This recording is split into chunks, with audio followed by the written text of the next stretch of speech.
As he stood there at his pickup truck, he looked back, and there went the blast cloud up over his head. And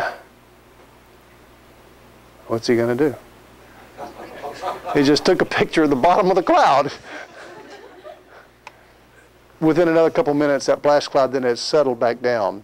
But by the time it settled back down, it had cooled off enough to where he didn't die. Most of the plants and trees did die, but he was able to, with a handkerchief over his face, he made it out. He couldn't drive his car. Couldn't see the ground. But he knew there was a fire trail, and he felt his way off the mountain on this fire trail. And he got out. With his pictures, yes! Score one for the geologist. Well, that initial eruption lasted for about 9 hours. It just was this continual eruption. And what had been a sportsman's paradise was suddenly became an utter wasteland. Nothing alive in here. Not a rabbit, not an elk, not a blade of grass, not an insect, not nothing. It was dead. It was a total dead zone. Dead as it was after the flood, as a matter of fact. Actually, most of the damage, I mean, the volcano, it did a lot of damage, but most of the damage, the monetary damage, was done by that avalanche as it came out. This was 4 billion, B as a billion, B, billion, 4 billion cubic yards of rock. Was in this landslide coming out of that crater. 4 billion. That's a lot of rock. And about 1 billion came down this way. It avalanched down and right in here, so it was clocked at 90 miles an hour, just coming down. And here's the lake. Here's Spirit Lake.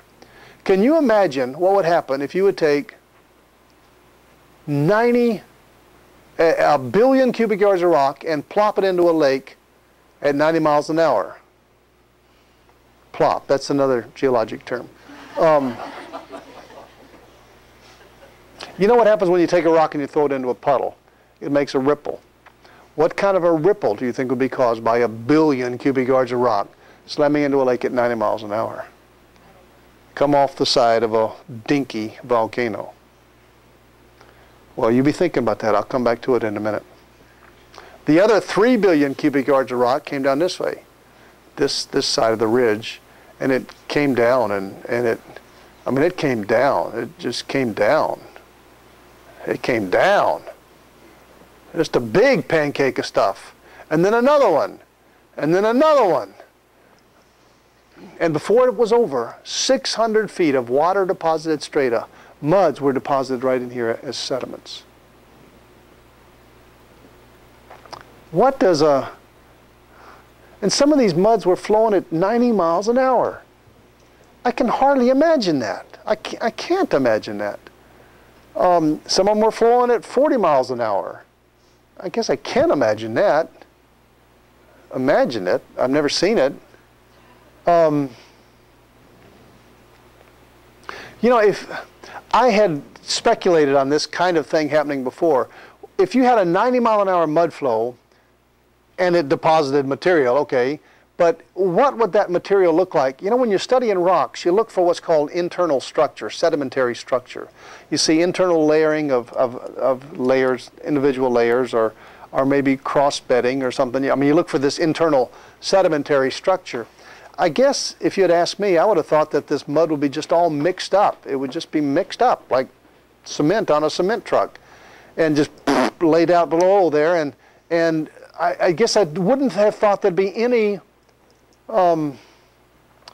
sedimentary structure to it at all. Well, I wanted to carve a canyon in this 600-foot deposit. I wanted somebody to carve a canyon. I didn't want to do it. But to see, if you could look at those pancakes in side view, what does a 90 mile an hour mud flow come to a stop? What does it look like in side view? Like you're driving through on a road cut and you're looking at the side view of the pancakes. Well, we'll come back to that in a minute too, so you keep that in mind. There's the forest, what's left of the forest. These are big trees. These are big trees. Look like pine needles or something. They're big trees. Some of them, you know, like 5, 8 foot in diameter. Notice how they're knocked over, and a lot of them are pointed in the same direction. They're pointed away from the volcano. Evidently, that volcanic blast was so energetic that it just broke these trees off at ground level, or maybe with a root ball beneath, and just there they are, pointed away from that volcano.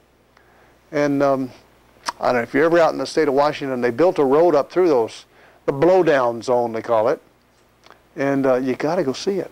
You got to go see it. Homeschool dads,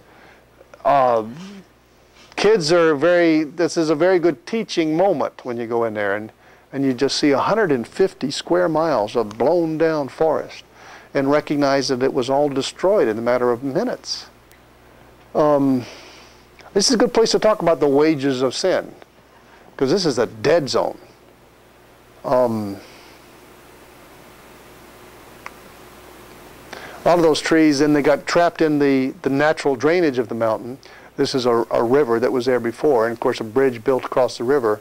Most of the monetary damage, I mean, this bridge was knocked out by this river of logs came down. Within another minute or so it was gone. But just a lot of damage done by the mud flows. Now, this is miles away. The trees are still up and they're still green. So it was miles away, but yet the mud flows were even out that far. It's interesting, some observers were here on the road as this thing came underneath, and they said some of these trees had somehow maintained an erect posture. They were upright trees, standing straight up, roots down, trunks up, floating down the river at 40 miles an hour. They were in growth position, straight up, but not in growth location. I mean, they were going down the river. And when the mud finally came to a halt, some of the trees still maintained their erect posture. They looked like they were growing, but they didn't grow here. They grew somewhere else, floated into here. Got it? Now you keep that in mind. We'll come back to it. All right? Well, the mountain continued to erupt. Every now and then for the next couple of years it erupted, and now less often. But every time it erupted, whatever ice or snow had collected near the top came down as another mud flow. And these mud flows, I really think a lot about Noah's flood was associated with mud flows, mud primarily flowing underneath the water. The mud would be the consistency of cement coming off a cement truck, very dense, and would certainly sink to the bottom of a water column, and could flow at the bottom of that water column. It wouldn't just mix with the water above it. It would flow underneath the water. And I think that's how many of the sedimentary layers were laid down, by these underwater mud flows. There'd be gravity-fed mud flows that were air-entrained and kind of just picking themselves up and carrying them along, and could go for a long distance at a great speed. And I think that was the kind of event that laid down many of the layers of rocks that you see here in central Texas and around the world. Oh, here's one of the mud flows. I have a friend who's the helicopter pilot there in the state of Washington for the National Guard, and when the mountain erupted, his job was to get in the helicopter, go in there and try to rescue some of the geologists in there trying to get pictures. And he said, but several times as he flew this high-powered helicopter, his co-pilot punched him, look out! And there'd be this big wall of mud coming at him at 90 miles an hour. And in his high-powered helicopter, he's trying to outrun this wall of mud.